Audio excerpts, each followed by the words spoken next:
Great. Hannah, could you usher those people? Thank you. I just looked for somebody I knew to organise. Great. Well, welcome to our session, everybody. This is jointly done with the Pasture Fed Livestock Association and the Woodland Trust, following on really from the session that you've just had, and really about bringing livestock into the equation. We're going to have some contributions from the Organic Research Centre as well, and from our hosts here, the Cherry family. So hopefully a very interesting and relevant session. My name's Russ Carrington. I run the Pasture Fed Livestock Association. If any of you are not aware of us, we've got a stand up next to where the wonderful beef is cooking, which is whole 100% pasture fed. You'll be able to enjoy that for your supper tonight. And we have 450 members right across the UK and Ireland, and we're a community interest company of a community of farmers championing the grazing approach and the pasture fed approach, and we do that through our brand, the Pasture for Life certification mark, which you can see here and is increasingly being available across the country as a product to buy beef, lamb and dairy produce, milk, ice cream and cheese as well. And also with the Woodland Trust, who many of you will know, one of the UK's leading woodland conservation charities, and more keen to work with farmers. So we've really developed this session together with them. Well, why are we having this session here today? Well, back in January at the Oxford Real Farming Conference, we held a session on silvopasture, and we were absolutely blown away at the interest that we received. So we thought it's time to take that a bit further. And silvopasture's been discussed for a little while. We have a very active members forum, which I know those of you that are members in the audience will know and follow. And silvopasture's been talked about more and more on there. And it was an interesting observation that probably 5 years ago there was a lot of talk about herbal leys in very much the same way, and it was a new thing and it could bring value to our farming system for the animal diets, but also back down into the soil as well and provide lots of benefits. And so now I think we've, as a pioneering group of farmers, we've gone from herbal leys, and that's now become a bit more mainstream, and now wood pasture and silvopasture is very much the new frontier for how we can get more forage and biodiversity into our pasture farming systems. And we do farm visits, study tours, that sort of thing, and we have been to see some of these. So we wanted today to be a really practical insight. So we'll cover a little bit of why you might do silvopasture, but more about the how today. And at the very end, you'll have an opportunity to see a potential silvopasture site. And we were talking to the Cherry family about how we could really show some practical insights. And John and family have kindly agreed to establish a silvopasture trial here on the Groundswell site. The trees aren't yet in the ground, but they will be by next year. And the idea is that, as silvopasture is actually quite a long game, but also because Groundswell is very much here to stay and a long and bright future, is that every year you come back, you'll be able to see how the silvopasture trial is performing and how it's developing, and compare that back to your own farms. So really practical insight today, and our aim is for you all to leave within an hour, going to go back home and plant some trees. That's our objective, and to feel that it's an easy step and something just to get started with and have a go at. So first of all, I'd like to introduce Joe Smith from the Organic Research Centre, who is really one of the country's experts on agroforestry and silvopasture, to give us some technical insight to that. And I will introduce the other speakers as we go. Thank you very much. Right, there's one.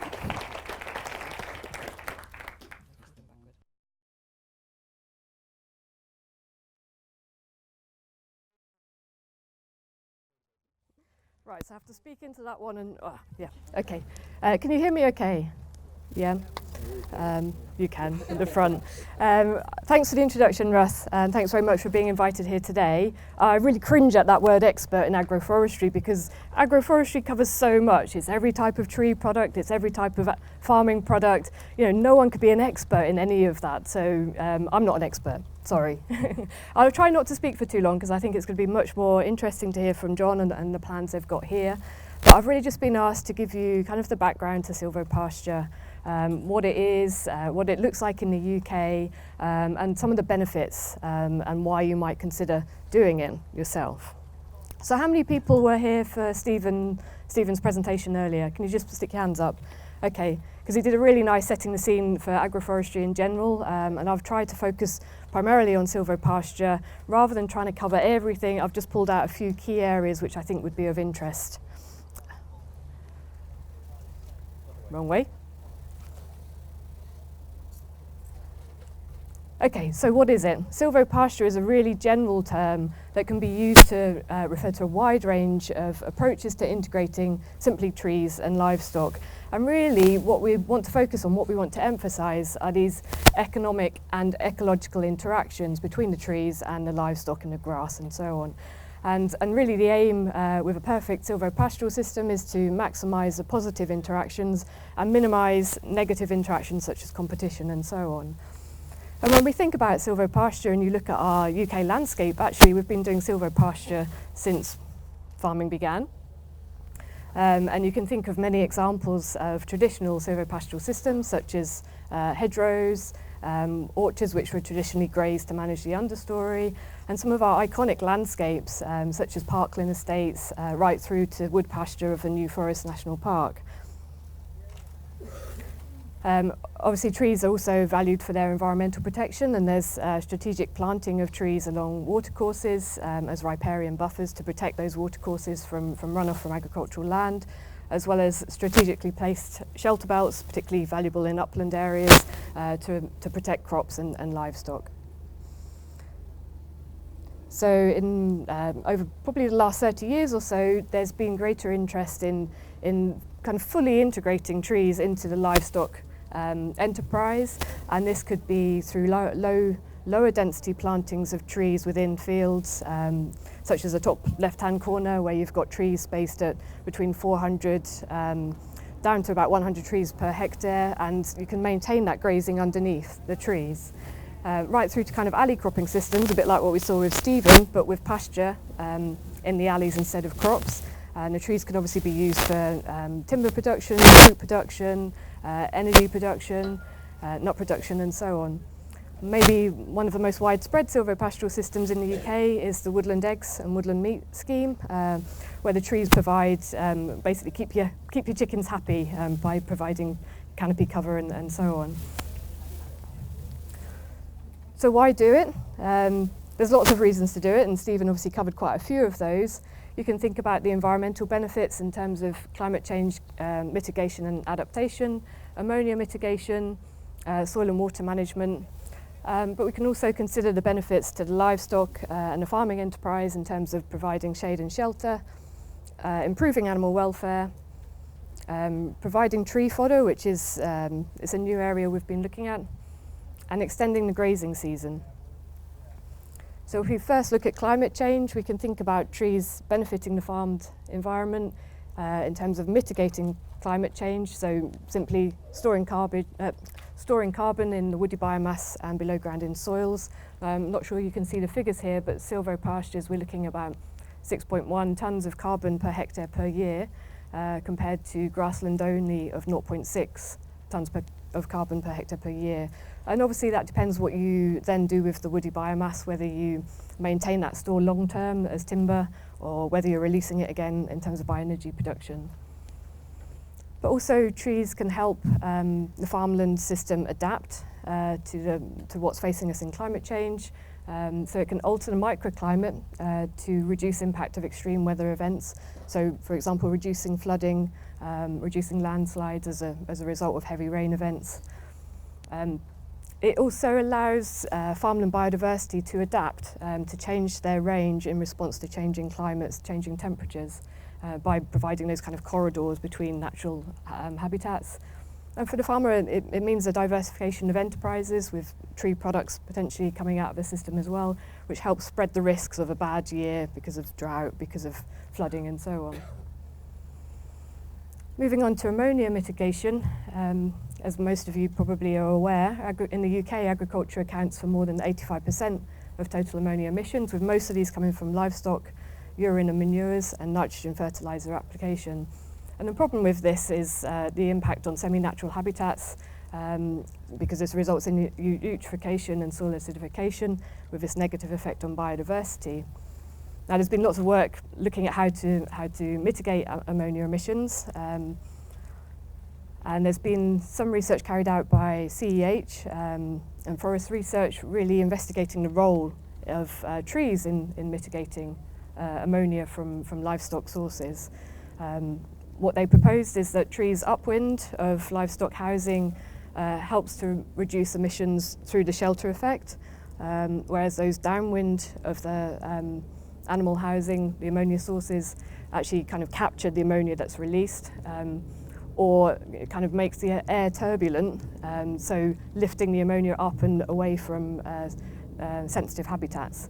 Another thing they looked at is the recapture of nitrogen by putting livestock actually within the trees. And they did this through a couple of approaches, so through modelling work and also through field trials.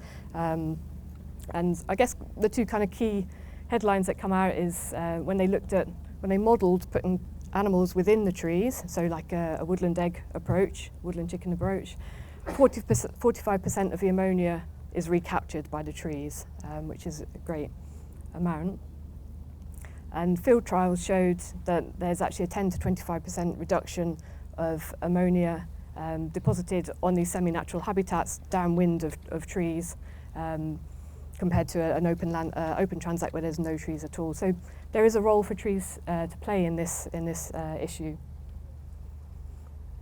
In terms of soil and water management, I mean, Stephen covered a lot of this, but trees can benefit soil and water management in so many different ways. We talk about trees and tree roots acting like a safety net to prevent nutrients being lost from the system, actually accessing nutrients at a lower horizon than grass and crops, and returning it back to the soil surface for grass and crops to make use of.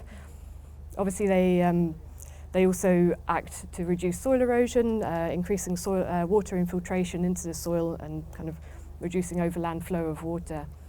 And this is really the role of riparian buffers specifically, and some work has indicated that actually you see significant reductions in runoff into watercourses of between 70 and 90% for solids, 60 to 98% for phosphorus, and 70 to 95% for nitrogen. There's a really nice example of this impact on kind of water by the Pontbren farmers. How many people here have heard of the Pontbren farmers? Yeah, it's a really nice story, and I think Woodland Trust, you've got a booklet on it, maybe up on the stand. But it's a farmer-led initiative in mid-Wales. Their aim was to make their upland land management with sheep sustainable. And one way they did this was increasing the canopy cover from 1.5 to 5%. And that wasn't, it wasn't going out and planting loads of trees. It was a lot of it was around the edges of fields. It was fencing off watercourses. So yeah, not a huge impact in terms of giving up grazing land. And research there actually found that water infiltration in these shelter belts was 60 times that of the neighbouring grassland, and the subsequent impact on peak stream flows was reduced by 40%. There's lots of other benefits there in terms of increasing farm net income and future-proofing the system going forward. So if we move on to the kind of livestock benefits, shade and shelter is probably a no-brainer after last summer. The benefits of providing shade in the summer. So shade reduces the energy needed by livestock for keeping their body temperature regulated, which then means a higher feed conversion and weight gain. Some research out in the States found that cattle with shade actually reached their target weight 20 days earlier, which obviously saves in feed and so on. On the flip side is the provision of shelter. And by providing shelter, the effects of wind reduction by these trees can basically increase minimum temperatures by 2 to 3 degrees centigrade and provide protection for newborn lambs and shorn sheep, with subsequent savings in feed costs and better survival rates. In terms of animal welfare, trees are great for scratching yourself on, which is a real nightmare when you're trying to get them established. The trees established, that is. But they're really important for that coat care. So looking after animals' coat is, it's an important part of daily life for them, and it helps dislodge grass seeds, it helps dislodge external parasites, gets rid of dead hair and so on. And so provision of trees in whatever form is really important to provide that function. It's also important for providing hiding places, both for newborns, particularly for cattle who are hider species, so they actually hide their young when they're first born for the first few days, and trees can provide that. Also for kind of more nervous members of the herd, it gives them somewhere to kind of retreat to and hide from perhaps aggressive or more dominant members of the herd. And obviously for chickens, their fear of aerial predators, you know, the trees give them some shelter, hiding places away from aerial predators. So tree fodder, I mean, it's an old thing again. Traditionally, tree fodder, particularly things like willow, was used, and it you know, obviously went out of favour, but it's something that we're looking at again now. There's increasing interest, but there's still not an awful lot known about what to use, when to use it, and the benefits. But some of the kind of headlines are, it's got, some species have crude and degradable protein levels, which compare well with other forages, so species like ash, lime and mulberry, particularly mulberry. And some are really good sources of minerals. Hazel and beech are a good source of copper, and willow's high in zinc. So, you know, we can use certain species to perhaps compensate if the grass is deficient or the sward is deficient in some way. It's also, some species are a source of plant secondary metabolites, particularly condensed tannins. Well, all trees have tannins, and these can be used in moderate, or useful in moderate levels against internal parasites. And my last point on there was about salicylic acid, which is found in willow. It's a precursor to aspirin, so it can provide some kind of pain relief, potentially for self-medication. So overlying all of that is that we don't really know enough about animals' preferences for the different species, and what we measure in the leaves doesn't always tie up with what they prefer. So there's something else in there as well. Some interesting work that's been done over in Northern Ireland in a silvopastoral trial out there is looking at the potential for extending the grazing season in these silvopastoral systems. So what we've got here is a graph with soil moisture content on the left going from 0 up to 80. We've got the timeline along the bottom going from the beginning of August 2016 to the end of May 2017. And you've got the blue line at the top is grassland, so no trees, and the faint line underneath is the agroforestry system, which is, I think it's about 200 trees per hectare now of ash trees. And basically it was looking at how much longer you could keep animals outside in this system based on the soil moisture content cutoff of 40%. So once it reached 40%, you take the animals out of the system. And what we see is in the grassland system, they're coming out kind of at the beginning of September and wouldn't go back in until the end of May. Whereas in the agroforestry system, the soil moisture content remains lower right through until kind of mid-December. And again falls again in kind of end of March. So you've actually got 17 weeks longer that they can be outside in the agroforestry system. On the flip side of that is actually the value of the trees in a hot summer for kind of creating green islands of grass underneath. I mean, this is actually from the beautiful Corcote de Heza in Spain, but you know, it was a site that was familiar to some of us last year with very brown grass. Okay, so I mean, I've only just touched on a few of the benefits, but there's lots more. Obviously not time to go through everything, but I'll be around the next couple of days, so do come for a chat. And we've also got a session this afternoon in the agroecology tent. I think it's 4 o'clock, Helen? 4:15. But you know, we do have to hold our hands up and say, look, you know, there's lots of these benefits, but actually there's also a lot of challenges in integrating trees properly into a livestock system. And you know, still lots of questions about how best to do that. You know, we're making the system more diverse, more complicated. There's a lot more knowledge involved, and I think that's probably common to a lot of the practices here at this event anyway. So there's challenges there, and a lot of it's about kind of sharing our experiences, our knowledge of these systems. There's not a one-size-fits-all at all. It's making it work for your own farm and for your own kind of passions as well. And just building on, I mean, Stephen mentioned it earlier, but just to say we've got a workshop next week in Buckinghamshire on the Claydon estate. Now this is a 30-year-old silvopastoral system with ash. and it's really looking at how do we manage and maintain these silvopasture systems kind of going forward to make the most of them. And Professor Steve Newman will be there. He's the one who set it up. He's been involved all this time, so he'll be telling us about what's worked, what's gone wrong, the lessons that he's learned and wants to share with everyone. So you won't be able to see that very well, the link, but come and grab me and I'll tell you a bit more about it. There's a few places left. It should be good. So I think that's it. Do you want me to pass straight over to? Yeah. Okay, thanks very much, everyone.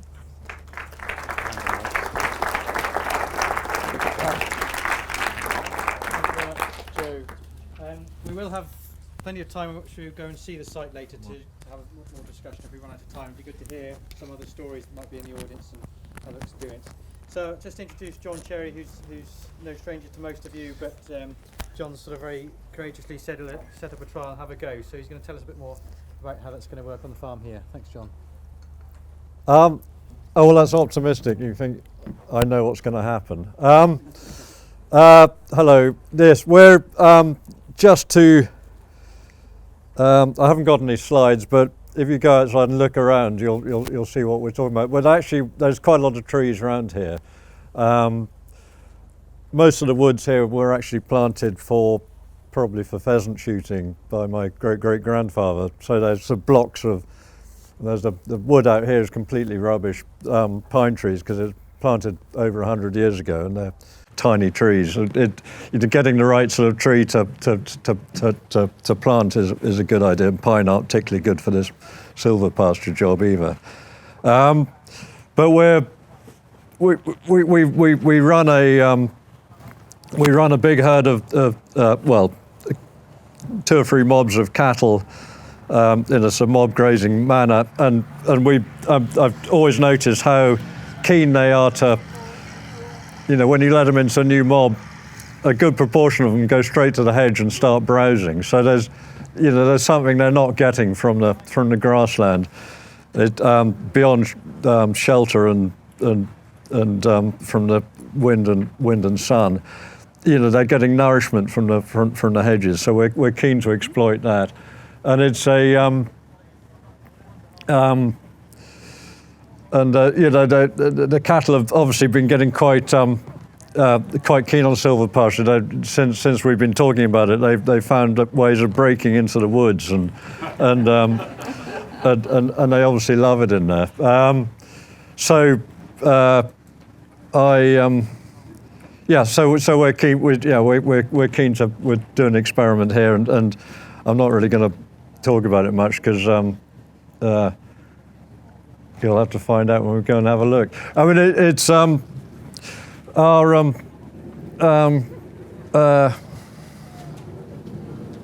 my mind's gone completely blank now. It's some of our meadows are quite big. We let the grass grow long for the mob grazing. They get a certain amount of shelter. They're fairly happy. It's not. I'm not completely convinced that you want to have trees all over the place. Just on the basis when we do have the odd tree here, and the cattle are in there, they all gather under the tree. They're gathering fertility from all over the field, and they're depositing it under the tree, so you get patches of nettles and things. The lovely thing about the mob grazing system is you're moving them on every day or twice a day, so we don't have that sort of problem, which is why I think now's the time we can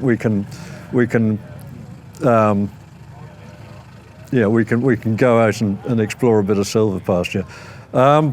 I honestly don't think I've got anything else to add. Do you want? What's the format here, Russ? Do you want to? No, that's fine. If it's better to talk about it outside, then. Yeah, well, I think it's kind of more realistic to look at the site where we might do it. It kind of makes more sense than sitting in a tent and chatting on. So that's happening this afternoon, is it? That's happening in about a minute. Yeah. Well, no, when we finish here, who else is talking? Yeah. Fantastic. Can I hand you over to someone who's actually prepared something to say? Thank you very much, John. So in your programme it was scheduled to be Paul Woodgate from the Woodland Trust, but he's just become a father again. So Emma's kindly stepped in instead, and from the Woodland Trust is going to tell us a bit more about the practicalities. Thank you very much. Thank you. So, I'm an advisor for the Woodland Trust. I cover central Western England. My colleague Paul covers central Eastern England, so kind of this region, East Anglia. But my job is to go out and visit farmers like yourselves and advise on woodland creation, hedgerow creation, agroforestry and ancient woodland restoration. So I'm just going to talk through a few of the practicalities for you to think about when you are putting trees on your land. And then if you want to follow us afterwards and we can go and look at the site, some of the things I talk about might become clear then, and we can talk about them in a bit more detail and when you can actually see the site for yourselves, okay? We touched on it in the earlier session, in the arable session, but the Woodland Trust do have funding for tree planting. So if you want to do something a little bit more creative, innovative, then that's where our agroforestry kind of PER funding comes into play. If you're thinking along the native trees, woodland creation, more of a shelter belt, then perhaps our Moorwood scheme is more suitable. Hedgerow creation is more hedges, and we do have a variety of tree packs available on our website as well. Some of those are subsidised, some of those aren't. If anyone owns any ancient woodland restoration that's under threat or has been converted to a plantation, then we are going into that now, so we do help with surveys for that. That's not my area of expertise as such yet, but it's something that we can talk about further. So if anyone wants to talk one-on-one, come to our stand later and we can talk in more detail about that. I'll just fly through that. So, we've hidden it. Why do you want agroforestry? Now, something that's really important when you're putting trees into the ground is that you need to think about the end product and why you want it and what you want it for. Because trees, you stick them in, they're going to be there for a long time. So not like another crop where it's just an annual thing and you can take it out the next year. You do need to think sustainably about this. And here we've just got a few pictures of different products that you can produce from your trees. So choosing your site. Something you really need to think about. Don't just think, I've got a field here, that'll be perfect, we'll go with that. You need to think, there's all sorts of things to think about. So good access. If you are taking timber out of the trees or your apples, you need to have access to be able to get in to take away your products. You need access to be able to prepare the soil, to manage the trees. You need public access, possibly if you want to maintain any footpaths going through the land, or if you want community groups to come in and do anything in there, then access is key. Soil conditions, you need to think about what soil types you've got, which will influence the type of tree that you can plant. So certain species are obviously best suited to certain soil types, certain varieties of trees. Prevailing weather, so that's where your wind comes into play. If you're thinking about shelter or shade, you need to make sure your trees are positioned in the right place so that you maximise the benefits from them as much as you possibly can. Thinking about your north-south orientation to maximise the sun, but also the wind channeling through them as well. Water, too much and too little. I mean, we are suffering from the extremes with the weather at the moment. Last year in particular was a really good example of this. So a good thing to think about on farms is often you'll have a really wet corner of your land where you can no longer plant it or put your animals on it for whatever reason. So that might be somewhere to think about putting your trees. And obviously trees do help with retaining the moisture and taking it out of the soil. But if it is too dry, again, your trees might not survive. So finding the best place, you're thinking about the pros and cons of each area of your land. And that's something that me as an advisor, I will go out to your farm and discuss with you the best place. And we can look at the whole farm and identify pros and cons of each field corner, of each strip, riparian section, all of that. Ground preparation. Now, you do need to think carefully about this. Subsoiling, cultivating the land, planting whatever grass, clover, pollinator mix that you want into the soil. Compaction is a massive issue that you need to think about. So if you've had heavy machinery on the land, or if you've had it compacted by animals previously, then we do need to sort out that problem first before the trees go in, because they do need to root properly. You don't want shallow rooting trees. We need to help the trees along as best we can. Okay.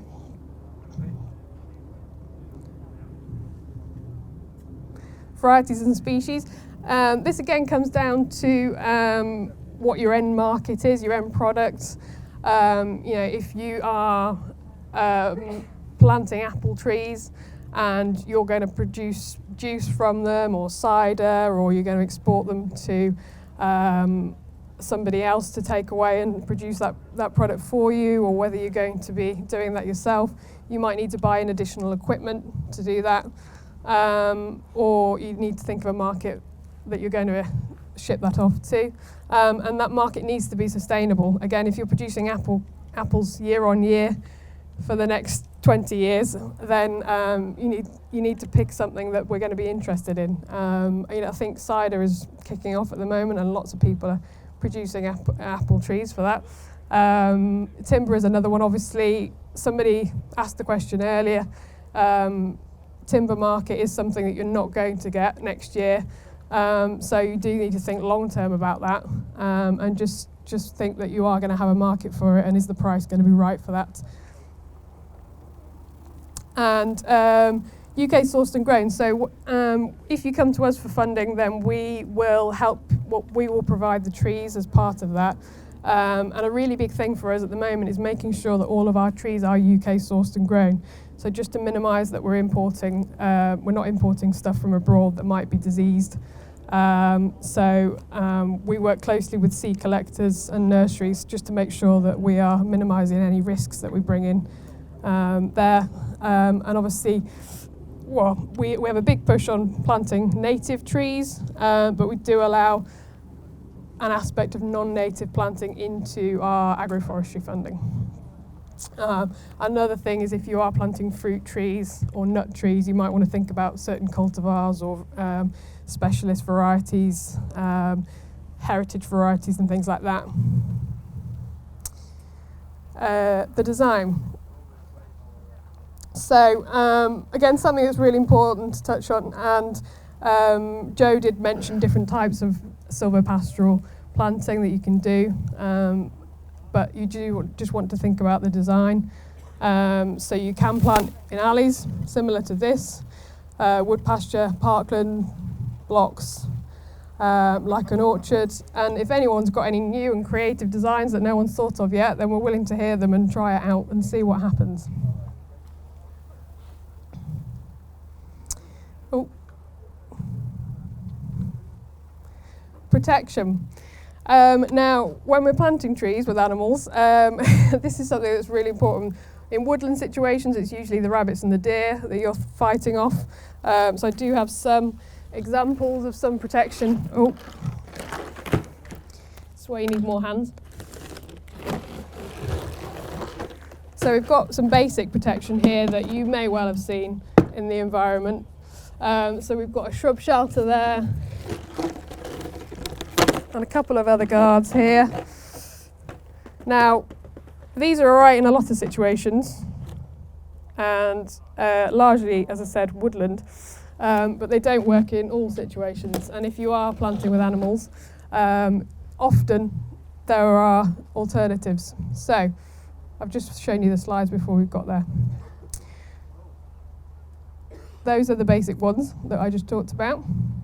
And then I've been working on a trial. So earlier in the session before, Tom talked about a farm in Nottinghamshire that he's been working on, and I've been working closely there on an edible woodland system where we've planted a lot of edible trees, fruit trees, nut trees. And we made the mistake of planting them in tubes like this to start with.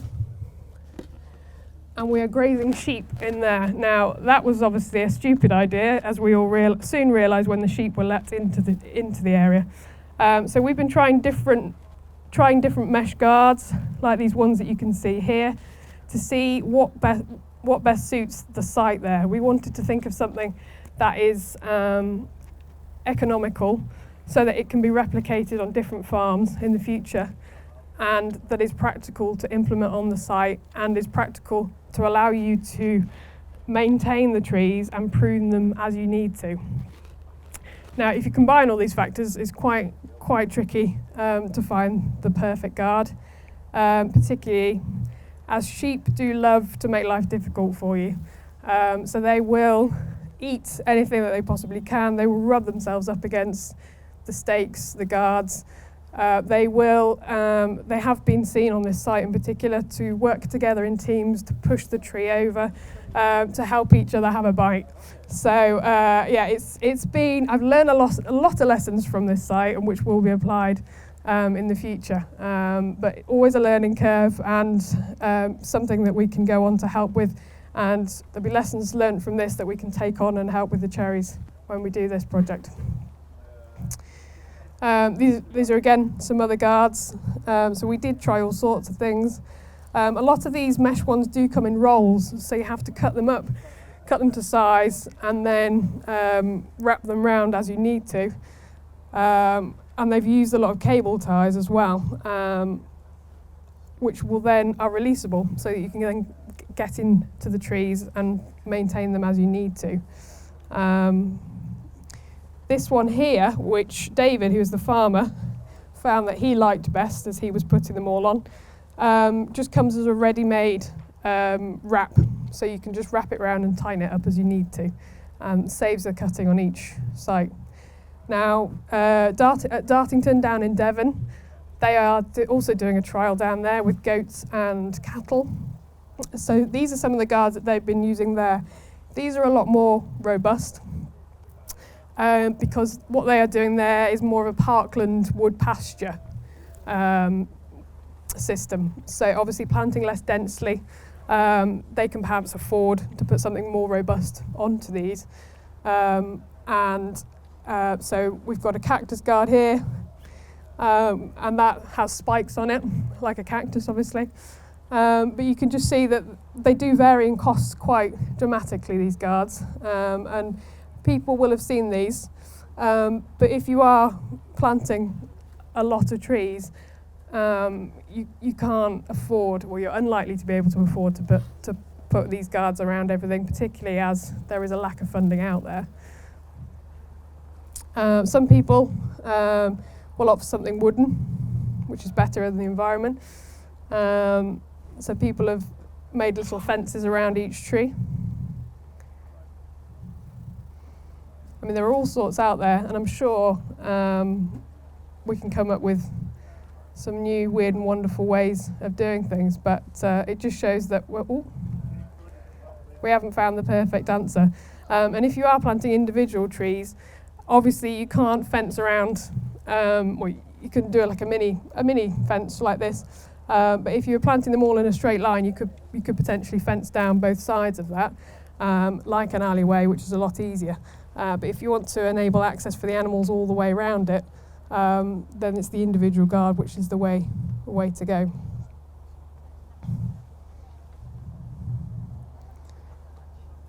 Yes, so this is just about Morewoods. So as I said, Woodland Creation Scheme.